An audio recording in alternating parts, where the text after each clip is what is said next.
Well, good morning on this steamy Friday morning. The most precious thing in life is its uncertainty, and remember to mingle a dash of folly in with your wisdom. And speaking of wisdom, which currently seems to be at a crossroads with humanity, is the desperate requirements of the needy, the disenfranchised, the poor, the invisible people, the handicapped. Yes, we have come a long way over the decades, but we still seem to have a long way to go. And perhaps this is a pipe dream that maybe the handicapped, who are quite familiar with disadvantages and comprehensive needs, would be the consummate match for being politicians and leaders, since many of our current leaders seem to be deaf, dumb, and blind to their needs and much of humanity's needs. The handicapped know all about it. They're intimately qualified with these matters. They would bring an enlightenment and understanding of the word need. Yet I imagine that this will fall on deaf ears and is very likely wishful thinking. While I was in college, I assisted two different blind men and one man with cerebral palsy, and all three of them were some of the most delightful people I've ever met. And to this day, I'm still at a bit of a loss for wondering why, though my thought is that it's simply because they need assistance, and that requires a certain charm and graciousness. In my early 20s, and being somewhat naive and expecting to experience crusty individuals, it was quite the opposite.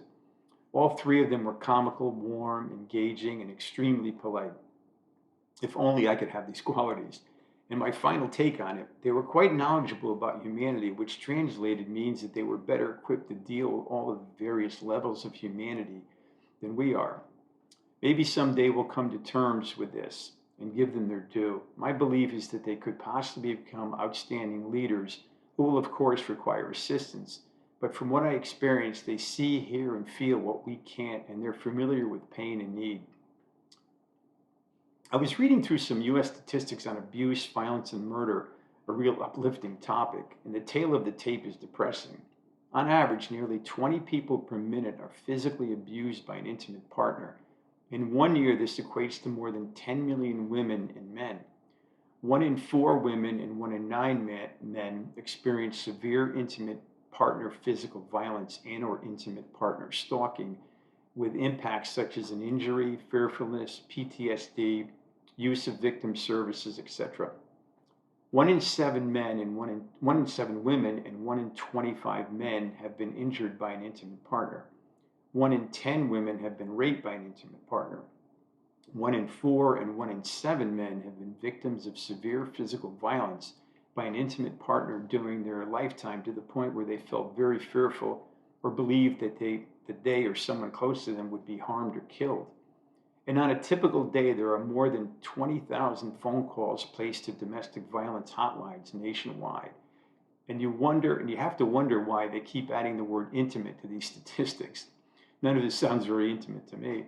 However, it shows how sensitive people are to their partners and how delicate a process it is to deal with partners. We humans need each other so much that communication and identity becomes so fragile and intricate. The stats do shock me a bit, and we can attribute some of this to drugs, alcohol, depression, economic stress, feeling underappreciated, doubts, personality differences, etc. But it can certainly go on beyond this. Living and loving with someone is very complex, and as it's been said, hate can be a much more stronger emotion than love, as strange as it seems. As a journalist recently said, if you don't start managing global warming, for instance, to name a few, the fires in Maui, Northwest Territories in Canada, Greece, Italy, Spain, Portugal, California, Texas, Montana, Arizona, Washington State, to name a few, we're going to need a hell of a lot more fire engines in the world and a lot more doctors and nurses in funeral homes. Global warming is winning this war, and it may be our last war. I want to relate an evening, probably about 20 years ago or so, when I accompanied a close friend to a singles group meeting in a restaurant. And as he started to mingle with some women, I wasn't quite sure what to do, as I may have been one of the few people there that wasn't single. So I did feel a bit out of place. However, a woman introduced herself to me, since she was naturally figured that I was single, as she was. We started talking, and she was very nice, and in my knack for being incredibly stupid, we got into a relaxed and relatable conversation. As far as I can recall, I think we talked for about 15 or 20 minutes before I realized that I have to tell her that I'm married, which I did. She hesitated, and I naturally apologized since we were getting along so well, and the conversation was genuine and easy. And in her own grace, she said to me, I come to a singles group meeting to hopefully meet someone, and I find a very nice man who is happily married. I apologized again and told her that I was here with a friend and that we had a very nice conversation, and she smiled and reciprocated by saying the same thing. It was nice meeting you, but I suppose we have to move on from here. Basically, in summation, I felt like a total buffoon. To this day, I hope she found someone else because she was very nice, and I, for some reason, couldn't see how she was divorced, but it could happen to anyone. And recently, my wife and I were discussing our will and what we would decide upon since we're getting up there in years. And I've always said to her that I would most likely pass away before her, and she disagreed for what it's worth. And getting prepared for a will and testament is not a fun thing to do, but it is a necessity. So then I asked her, wouldn't you prefer me passing away before you? And then I said, no, never mind. You don't have to answer that question. I know the answer. And I'm so old now, my last birthday cake looked like a prairie fire. And that's from Rodney Dangerfield, another one of the classic stand-up comedians. And I recalled something that happened back in sixth grade, and this was 1966, so it's a long time ago. And I was 12 years old. There was this cute girl named Lori in my class, and we both seemed to have a crush on each other. And it was thrilling, of course, even though I was a bit more shy than she was. Maybe just nerves, and of course the hormones were kicking in. We agreed to meet at a designated place, and she informed me that she was coming with her friend Jill, who I also knew, and I came with my friend Jack. And I suppose that they were the 12-year-old chaperones. I couldn't wait to see her up close. She was very cute, and it was, for the most part, just the two of us. But here's what I'm really driving at. Of course, I was excited, but back in that era, you were told to ask her out. That's what they said. But what did that really mean? It's like, hey, Lori, do you want to go out with me? I'm 12 years old, so where are we going to go? I obviously don't have a license, and she lived about 2 or 3 miles away from me. But anyway, that's the way it was back then. And I even recall that it was a very cold afternoon, and we shared my first nervous kiss, in which you never really know what she thought of. And we spoke on the phone in the next week or so and planned something, but I don't remember what it was. And I do recall that we were going to get together just before Christmas. But the winter was brutal, very cold, and tons of snow in New England that year. All I recall that in the next year or two, her family moved to Arizona, and that was it. But it was a nice memory despite the fact that I never took her out.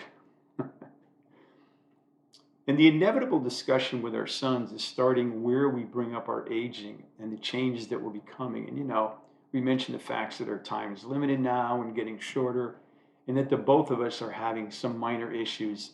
And as you're both aware,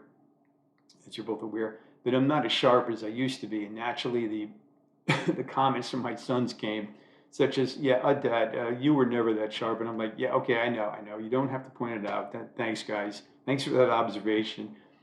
And we all had a very brief laugh about the comment. And it's bad enough that we're getting older, and as they say, aging is not for sissies. But you have to keep your sense of humor at all costs, and there's no way out of that.